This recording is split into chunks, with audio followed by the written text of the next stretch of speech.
আসসালামু আলাইকুম। আশা করি সবাই ভালো আছেন। খুব অল্প মানুষই পারে যে অন্যের সুখ, অন্যের প্রশান্তি, অন্যের যে তৃপ্তিদায়ক জীবন সেটা দেখতে আনন্দিত হতে এবং প্রশান্তি পেতে।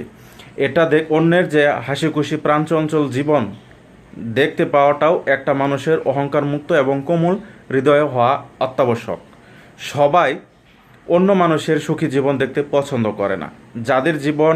যারা অহংকার মুক্ত, যারা সরল, যাদের মন কোমল আর হৃদয়বান, তারাই কেবল অন্যের সুখ এবং স্বাচ্ছন্দ্য দেখে নিজের প্রশান্তি অনুভব করে।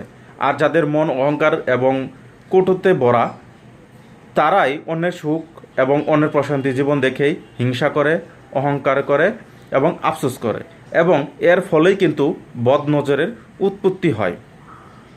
সুতরাং এখানে বলবো যে কারোরই ভালো জীবন দেখতে অহংকার মুক্ত এবং